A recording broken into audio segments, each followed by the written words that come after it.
Bonjour à tous, bonjour à toutes, ici Hawks. J'ai reçu de la part de Marie un questionnaire au sujet de We Love Catch.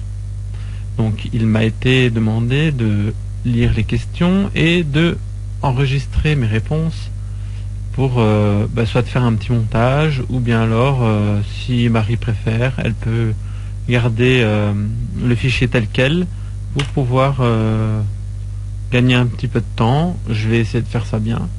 Donc la première question c'est: depuis combien de temps suivez-vous le catch? En fait, moi je regardais déjà le catch quand j'étais enfant. Il y avait déjà le catch sur une chaîne belge qui s'appelait RTL. En France, vous connaissez la radio RTL. Ici, on a aussi une chaîne de télé qui s'appelle RTL TVI. Dans mon enfance, on passait déjà le catch avec l'Ultimate Warrior, Hulk Hogan, Big Boss Man, les débuts de l'Undertaker. J'ai vu tout ça.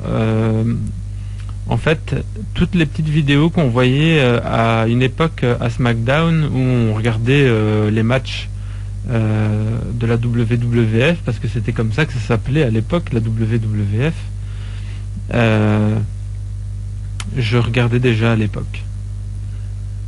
Donc voilà, la première question est faite.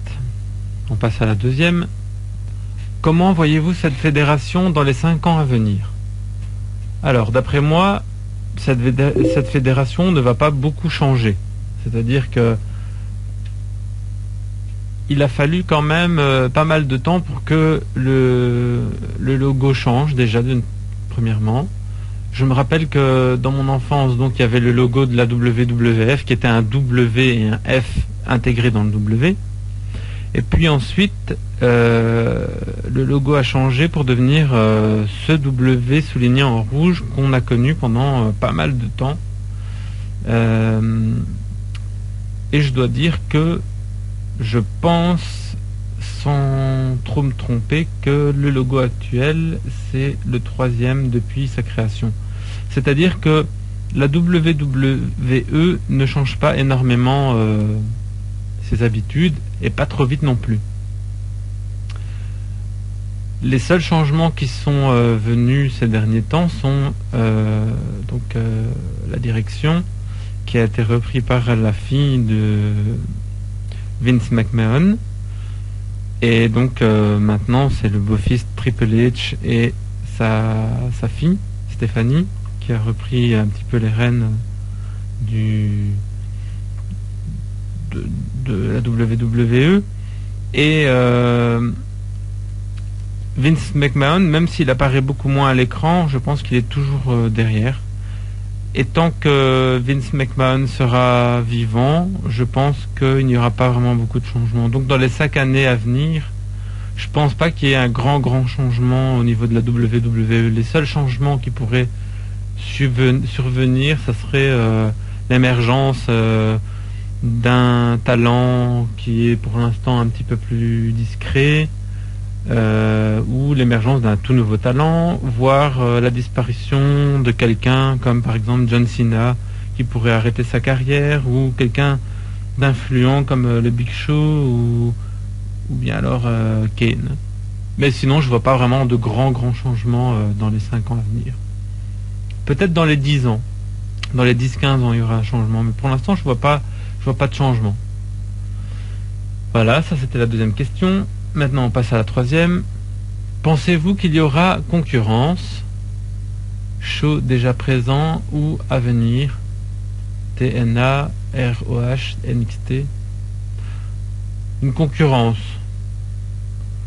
Je dois dire que sur les 30 ans de catch que j'ai pu voir, enfin, vous allez dire j'ai 31 ans, j'ai quand même pas regardé dès ma naissance, mais enfin, ça fait quand même 30 ans au moins que ça existe, la WWF, voire la WWE maintenant. À part la TNA, il n'y a pas eu énormément de concurrence au niveau catch pour l'écran, pour la télévision. Je pense pas qu'il y aura de concurrence. Même Hulk Hogan a essayé de faire une concurrence. Il a proposé aux anciens de la WWE de venir catcher là-bas. il y a eu des nouveaux talents qui sont arrivés. Il y a eu même Paul Heyman qui a essayé de faire de son côté quelque chose. À l'époque, je regardais plus parce que en Belgique, on a arrêté de faire de diffuser le catch à partir à un certain moment. Eurosport avait racheté les droits pour le catch, et puis Eurosport est devenu crypté, et donc en Belgique en tout cas c'est devenu crypté, et je ne pouvais plus regarder le catch. Donc maintenant, comme je me suis un petit peu intéressé, et vu que le catch est revenu à l'écran, je sais que Paul Heyman a créé quelque chose. Je ne l'ai pas vu, mais je crois pas que ça a fait autant de bruit que la WWE. Il y aura certainement pas une concurrence aussi forte qui pourra détrôner la WWE. Voilà pour la troisième question. Maintenant, passons à la quatrième. Quel est votre moment préféré et détesté, et pourquoi? Mon moment préféré et détesté, et pourquoi? Alors, la question est vraiment très très vague. Est-ce que c'est un moment préféré ou détesté récent, ou dans tout ce que j'ai pu voir jusqu'à présent dans le catch? Je vais répondre aux deux questions, comme ça je suis sûr de ne pas me tromper. Pour le moment préféré en tout, récent et ancien, mon moment préféré à moi, c'est quand l'Undertaker s'est battu contre l'Ultimate Warrior, et que l'Undertaker a enfermé dans un cercueil l'Ultimate Warrior, et que ce dernier a failli mourir étouffé dans le cercueil. C'est un moment qui était quand même assez intense et qui m'a beaucoup marqué. Mais en vous parlant de cette anecdote, une autre me revient. C'est également un combat de Hulk Hogan contre le Earthquake, donc le tremblement de terre. Le tremblement de terre, c'était un gros bonhomme qui était un peu du même gabarit que le Big Show. Sa particularité, c'était que quand il combattait et qu'il courait dans le ring tremblait. Donc quand il terminait son combat, sa prise finish pour ainsi dire, c'était de sauter autour de sa victime, et puis après de sauter à fesses joints, je veux dire, sur le ventre de la personne qui était par terre. Donc il s'asseyait dessus, il se laissait tomber dessus, et la personne prenait le poids de ce gros bonhomme sur le ventre. Et je me rappelle d'un combat contre Hulk Hogan où l'Earthquake, donc le tremblement de terre, a plongé sur le ventre de Hulk Hogan, et Hulk Hogan s'est mis à cracher du sang et il est tombé dans le coma, je crois. Je pense me souvenir qu'il est tombé dans le coma. Voilà. Ça, c'est mes moments préférés de l'ancien temps. Maintenant, pour ce qui est du moment présent, je vais dire, hein, de ce qui est récent, c'est difficile à dire. Mon moment préféré, faut que je réfléchisse un petit peu. Je dirais que mon moment préféré récent, c'est quand le Big Show s'est battu contre le World Strongest Man, Marc Henry, qu'ils sont montés tous les deux sur la troisième corde, et que je ne sais plus lequel des deux a fait une souplesse à l'autre, mais quand ils sont tous les deux tombés sur le ring, les 4 poteaux ont lâché et le ring s'est écrasé par terre. Voilà, ça c'est un de mes moments préférés. Sinon, j'ai aussi énormément aimé, puisque j'ai donné 2 exemples pour l'ancien temps, je vais en donner un aussi pour le temps nouveau. J'ai beaucoup aimé aussi le combat de Ryback contre CM Punk dans le combat de cage Hell in the Cell. Quand CM Punk s'est retrouvé sur le toit avec Ryback et qu'ils se sont combattus tous les deux là-haut. Voilà. On passe à la question suivante. Ah non. Avant tout, il y a Le moment détesté. Les moments détestés, alors ça c'est difficile. J'ai jamais vraiment été très très très fan des bêtises de Hans Vogel par exemple. Je suis pas vraiment fan du tout de cet humour un peu gaga, un peu gamin. Il y a des moments comme ça dans la WWE où on sent qu'ils visent particulièrement les jeunes enfants et c'est plus trop de mon niveau. Hein. À 31 ans, on n'est plus trop fan de ça. Je dirais que c'est un de mes moments les plus détestés. Et je déteste aussi particulièrement un nouveau venu, mais je ne reviens plus sur le nom du catcheur. C'est quelqu'un qui dit ne soyez pas un citron, soyez une pétale de rose, quelque chose comme ça. Il faudra me redonner le nom de ce catcheur d'ailleurs. Je ne l'aime tellement pas que j'ai pas retenu son nom. Voilà. Et alors j'ai détesté aussi quand l'arrivée du trio avec Roman Reigns, donc le Shield, voilà, pour revenir sur le nom. J'ai détesté quand ils sont arrivés parce que moi j'étais quand même assez fan de Ryback. J'ai trouvé que il avait fait un bon début, surtout quand il a défendu un des anciens commentateurs de la WWE américain avec son chapeau texan, là je ne sais plus comment il s'appelle. Il est arrivé et au début il était gentil, il s'est quand même assez bien présenté comme un sauveur, comme un genre de gentil géant. Et puis quand le Shield est arrivé, ils ont vraiment complètement freiné et arrêté la progression de Ryback. Je pense que ça aurait pu être un catcheur qui avait de l'avenir. Il était vraiment aimé du public et maintenant il a complètement disparu à cause du Shield et j'ai pas trop compris pourquoi. Je pense que c'est un peu du gâchis de la part de la WWE. Maintenant je vais pouvoir passer à la question suivante. Donc c'est Triple H a dit dans une interview qu'il s'inspirait de quelques forums pour des storylines, bonnes ou fausses, bonne idée.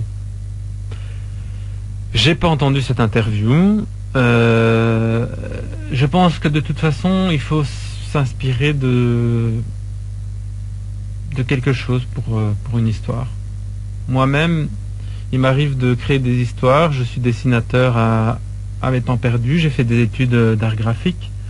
J'ai pas percé dans le métier. J'ai pas vraiment fait de bande dessinée ou de choses comme ça. Mais je sais quand même, j'ai quand même créé des histoires.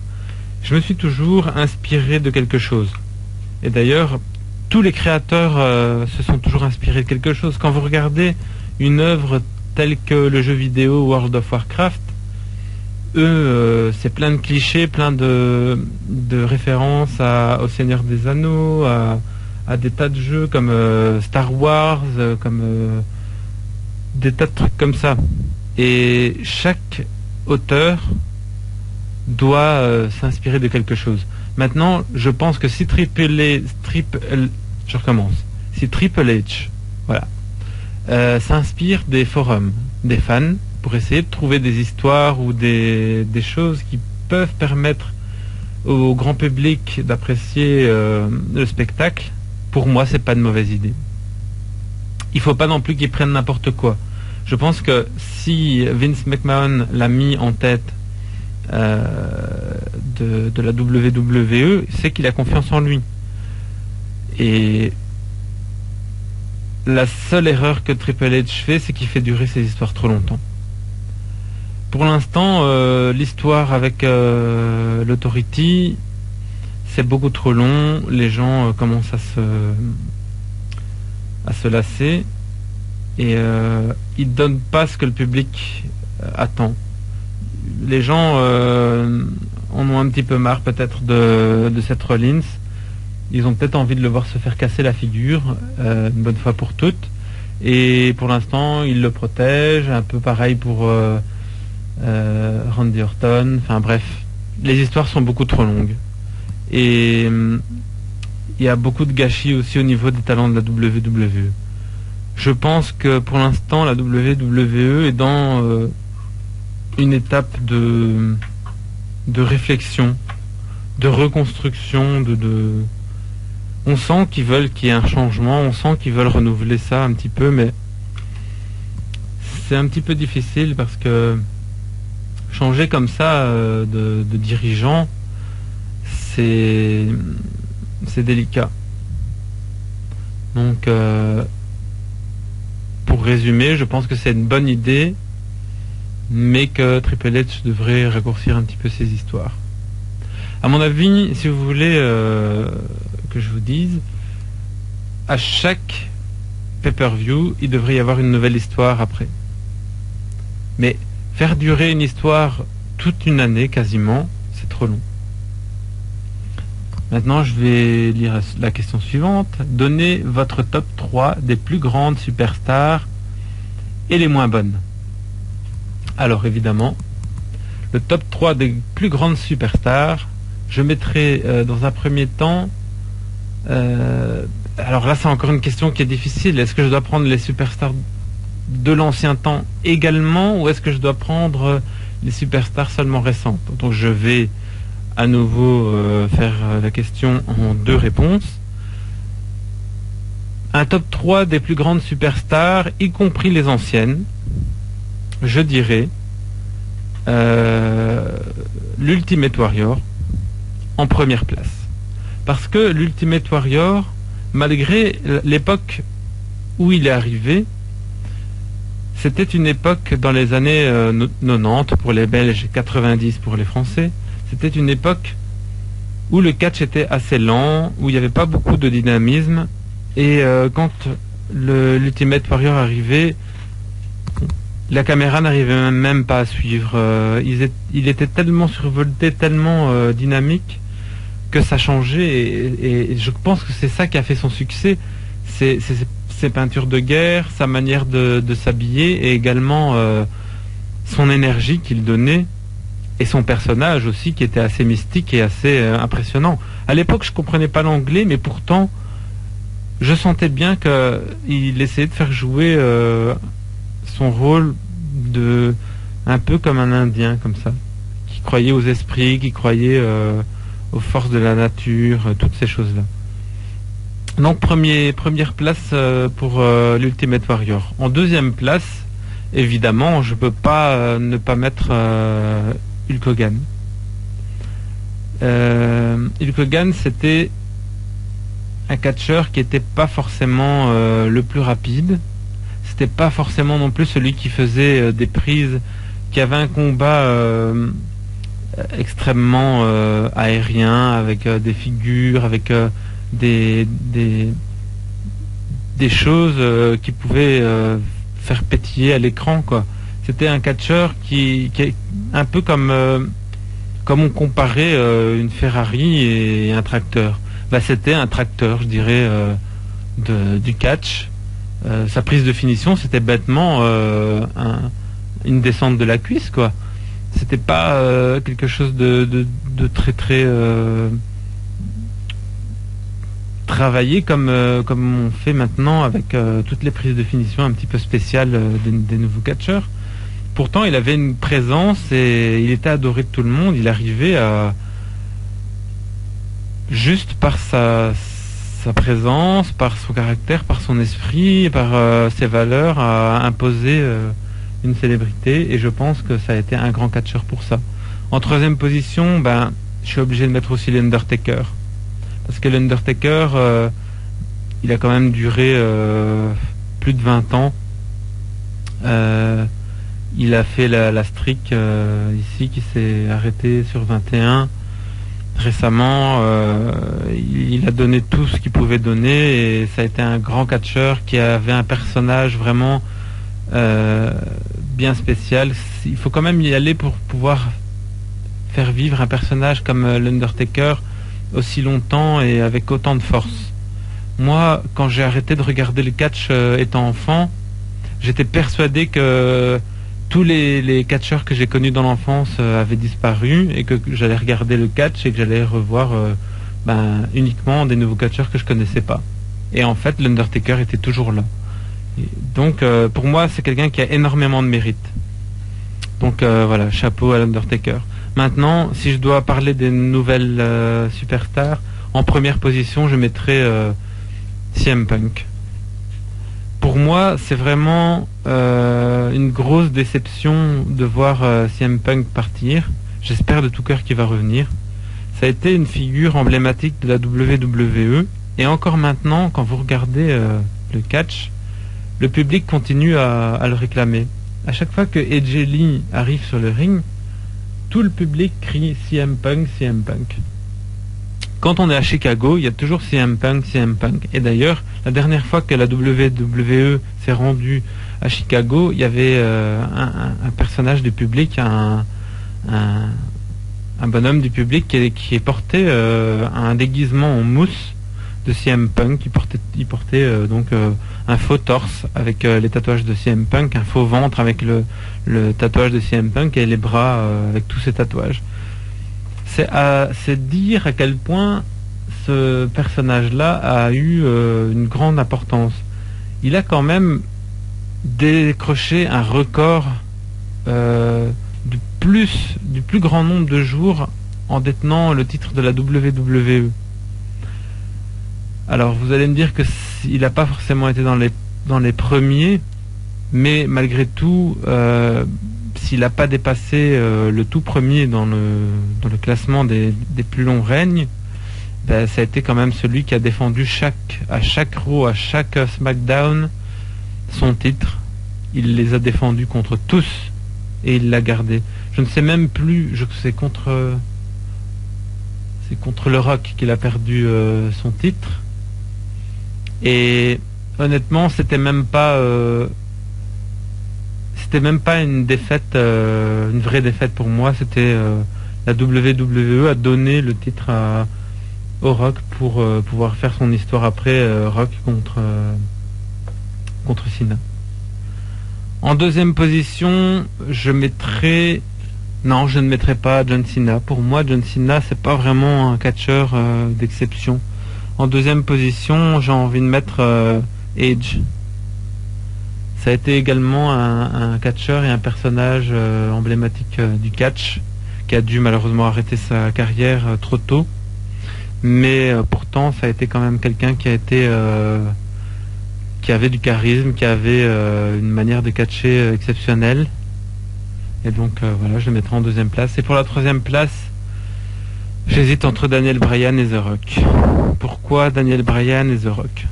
Parce que tous les deux, ils ont une manière de catcher et un style bien particulier qui est inimitable. Le Rock, il avait une présence. On disait qu'il électrifiait le public, qu'il électrifiait autour de lui l'atmosphère.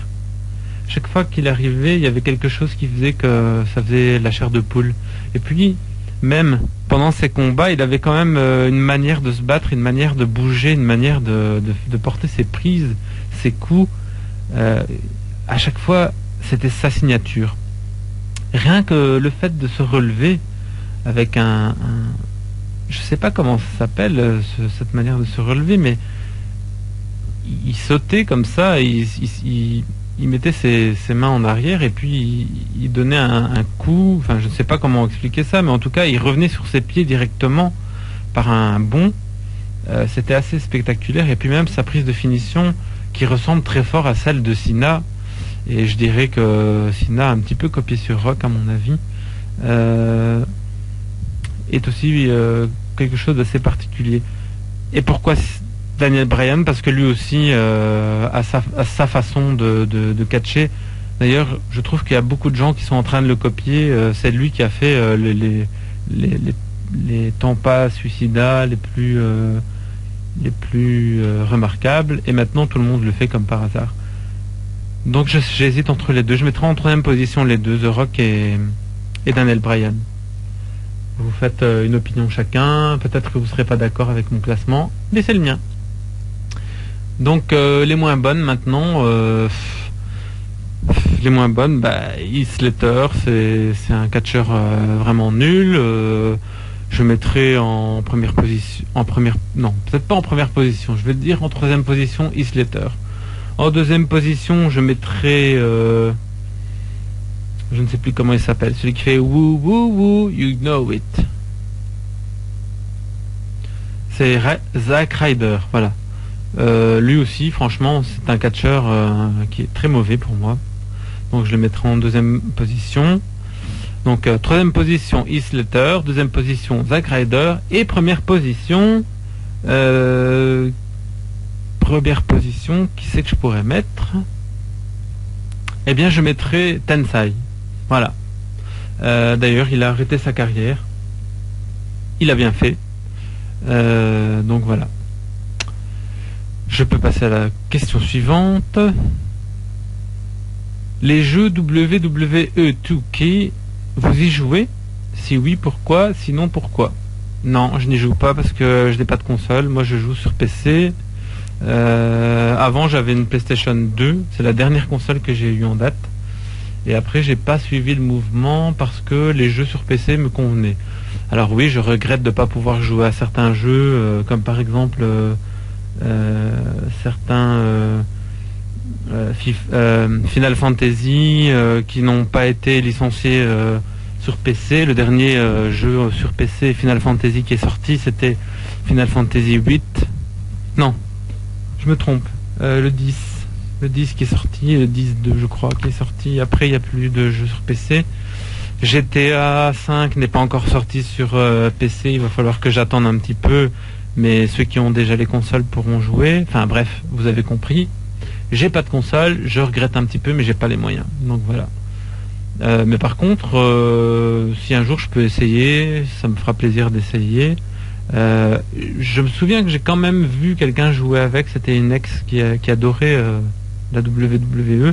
Elle avait la Xbox, je crois, et elle avait le jeu de la WWE, je ne sais plus lequel, ça date de 6 ans, et elle m'avait fait essayer un combat contre elle. Et c'était un combat où il fallait déshabiller, on était des filles tous les deux, elle voulait montrer ça. Et il fallait déshabiller son adversaire, et l'adversaire qui était le plus déshabillé perdait, un truc comme ça. Enfin bref, voilà.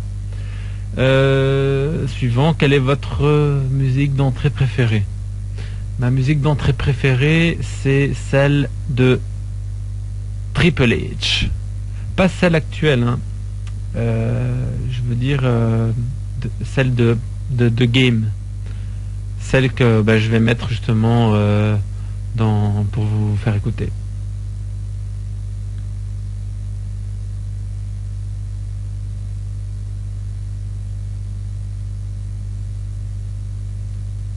Voilà, c'est celle-là. Voilà, c'est ma préférée, c'est celle qui a le plus de gueule. En plus, elle a même été chantée en live lors d'un show. Enfin bref, j'adore. Et puis ma suivante que je préfère, c'est aussi l'entrée de Ryback. Enfin moi je suis très rock, donc tout ce qui est entrée rock, j'adore. La question suivante, c'est: vous suivez les superstars sur les réseaux sociaux? Si oui, laquelle? Sinon, pourquoi? Alors, j'ai essayé de suivre Hulk Hogan avant qu'il ne revienne à la WWE. J'ai essayé de suivre l'Ultimate Warrior. J'ai essayé de suivre CM Punk. Mais le problème, c'est que tout est en anglais. Moi, je comprends rien à l'anglais. J'arrive pas à suivre ce qu'ils disent. Du coup, pourquoi? C'est parce que je voulais savoir ce qu'était devenu Hulk Hogan depuis mon enfance, depuis que je l'avais perdu de vue à l'époque. Maintenant, je sais ce qu'il est devenu vu qu'il est revenu à la WWE et qu'il fait de la promo et qu'il a arrêté le catch. L'Ultimate Warrior également, il était perdu dans la nature. Il est revenu à la WWE et il est décédé maintenant. Je voulais savoir ce qu'il était devenu. J'avais appris qu'en 2008, 2006, je ne sais plus, qu'il avait essayé de refaire un retour, qu'il avait fait un flop total. Il était arrivé dans le ring, il n'y avait personne qui l'applaudissait. Lui, il était là en train de se survolter, de faire ses gestes complètement fou, comme il faisait à l'habitude à la WWE, et ça n'avait aucun impact sur le public. C'était un gros bide, il avait perdu son match. Après ça, il avait arrêté le catch. Et puis CM Punk, je l'ai suivi parce que j'adorais ce catcheur tant qu'il était à la WWE et que je voulais savoir un petit peu ce qu'il devenait. En plus de ça, c'était quand même un catcheur qui avait une grande gueule et qui disait ce qu'il pensait. Et maintenant, j'essaye aussi de le suivre pour savoir ce qu'il devient. Et aux dernières nouvelles, il n'est pas content du tout contre la WWE et encore moins contre Triple H. Il a l'impression de s'être fait arnaquer et en rigolant comme ça, il dit souvent qu'il ne reviendra jamais à la WWE, jamais, jamais, never, never. Mais on sent bien que c'est pour titiller le public. Il sait très bien que le public le réclame très fortement. Et je pense sincèrement, je l'ai lu d'ailleurs dans un article, que Vince McMahon veut tout faire pour essayer de le faire revenir et se bat contre Triple H pour essayer de le faire revenir parce que Triple H ne veut plus le revoir à la WWE. Donc ça, c'est un dossier à suivre. Je pense qu'un jour on reverra, un peu comme l'Ultimate Warrior qui s'est exclu tout seul de la WWE à l'époque. Il a eu une grosse dispute avec Vince McMahon qu'il avait carrément viré.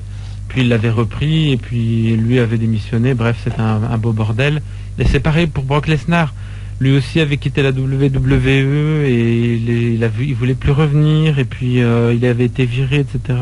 On a fini par le revoir. Et pareil pour Batista qui était parti de la WWE et qui avait décidé de ne plus jamais revenir et qui a finalement est revenu. Il a fait un gros bide et puis il a redisparu. Enfin bref, CM Punk, c'est un dossier à suivre. Vous voyez ? Rien qu'en écoutant mes réponses et en écoutant ma manière de parler des catcheurs, on sait qui sont mes catcheurs préférés. Je vous ai pas menti quand j'ai donné le top 3. Donc maintenant, la question suivante. Est-ce que vous vous informez via blog, forum de l'actualité de la WWE ? Avant, je le faisais de temps en temps. J'étais au chômage, donc j'avais le temps de lire tout ça. Maintenant, je fais des études d'infirmier.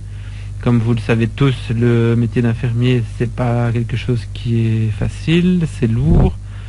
Il y a pas mal de stages, il y a beaucoup d'études, et j'ai plus le temps du tout de suivre tout ça. Je vais même vous avouer que j'essaie de suivre à la télévision les matchs, les émissions Raw et SmackDown qui sont diffusées sur AB1 chez vous en France, et chez nous c'est AB3. Mais je suis vachement en retard de 1 mois. J'enregistre tout sur mon décodeur et je suis en retard de 1 mois. Je suis vraiment, pour vous dire, je suis à l'émission au lendemain de Night of Champions. Donc je suis vraiment très en retard sur tout ça. Ce serait vraiment pour moi très difficile de faire maintenant des pronostics d'ailleurs sur les matchs sans connaître les histoires parce que je suis trop en retard. Il m'arrive de temps en temps comme ça de regarder en travaillant ou dans un petit temps de pause un Raw en fond sonore comme ça pour essayer de voir un petit peu où ça en est. J'ai pu regarder un petit peu aussi Hell in the Cell, mais j'ai même pas tout vu pour vous dire, j'ai vu que la fin. Donc voilà, je continue à regarder le catch, je suis toujours passionné de ça, mais je ne regarde pas avec assiduité et je regarde à mon aise, quoi. Donc voilà, je ne suis pas sur les blogs, et à part vraiment s'il y a une grosse info, je suis abonné à la chaîne YouTube de la WWE. Toutes les semaines il y a un petit résumé de chaque combat qu'il y a eu ou des moments forts. Ça je regarde. Par exemple, je sais que cette semaine il y a Vince McMahon qui est venu faire une annonce sur le ring, je l'ai regardé, quoi, mais c'est tout. Question suivante, est-ce une bonne chose selon vous que les grandes fédérations s'exportent hors des frontières du catch en participant notamment à la création de films ou de télé-réalité à la Total Diva? Doit-on plus médiatiser le catch? Alors, ça c'est une grande question. Est-ce une bonne chose que les grandes fédérations s'exportent hors des frontières du catch? Je pense que oui. parce que ça a du succès partout. Le catch, c'est un sport. C'est pas vraiment un art de combat, c'est un sport, un divertissement qui est apprécié dans tous les pays. C'est quelque chose que tout le monde aime. Ça défoule, c'est admirable de voir à quel point les superstars arrivent à faire des figures et à se mettre en danger, à faire des chorégraphies comme ça. Et toutes ces histoires qui sont autour des combats sont vraiment particulièrement intéressantes. Donc je pense que c'est une bonne chose qu'ils s'exportent hors des frontières et qu'ils essayent de faire quelque chose d'international. Maintenant, les créations de films, je trouve aussi que c'est une bonne idée. Et ça a toujours été le cas, c'est pas seulement maintenant. Regardez Hulk Hogan qui a fait toutes sortes de films, tous ces films ont marché. Le film de Triple H a bien marché aussi. Le film de Big Show, je l'ai adoré. Les films de John Cena, Marines, je ne l'ai pas regardé, je ne l'ai pas vu. Le film de Randy Orton, je ne l'ai pas vu non plus. Mais je trouve que ce sont des bonnes idées d'essayer de mettre les catcheurs dans des films. Parce qu'après tout, ce qu'ils font dans le ring, ce sont quand même des jeux d'acteurs. Que ça soit quand ils se mettent en situation avec le micro, quand ils parlent, quand ils font des questions, quand ils se provoquent, etc., etc. Autant là que dans les combats. Parce que quand vous regardez un film, vous savez très bien que c'est faux. Tout comme le catch. Vous savez que c'est... Bon, il y a du vrai dans le catch, mais il n'y a pas que du vrai, il y a aussi beaucoup de faux. Vous savez quand vous regardez un film qui se fera pas vraiment. Ah ben dans le catch c'est exactement pareil. Et on a autant de plaisir à regarder le catch qu'à regarder un film où il y a des combats. Donc je pense que c'est intéressant de pouvoir mettre les catcheurs dans des situations autres que les catchs et les mettre dans des films. Maintenant, la télé-réalité, là je suis vraiment beaucoup moins d'accord. Vouloir faire une chaîne Total Diva, vouloir faire une chaîne internet de la WWE, je sais plus comment ça s'appelle, WWE Network, je crois. C'est pas une bonne idée. Je pense que c'est quelque chose qui trop de catch tue le catch. Voilà, ça c'est mon avis. Ça sert à rien tout ça. En plus, Total Diva, on sent que c'est du chiquet. On essaie de nous faire croire que c'est leur quotidien, mais c'est pas vraiment leur quotidien. C'est aussi des choses qui sont scénarisées. Enfin non, j'aime pas trop tout ça. Voilà. Maintenant, je pense que j'ai répondu à toutes les questions. Si Marie veut tout garder tel quel, elle peut. J'ai essayé de faire ça bien. En plus de ça, je vais mettre un petit peu de musique pour essayer d'égayer les choses. Donc voilà, je vous souhaite à tous une bonne continuation. J'espère que je vous ai pas trop ennuyé avec mes réponses. J'espère aussi que j'ai bien fait ça, que c'est assez audible, que j'ai suffisamment articulé dans mes mots. J'ai essayé de parler français en disant 90 au lieu de 90, comme je fais ici en Belgique. Donc voilà, je vous remercie pour votre attention et je vous dis à bientôt.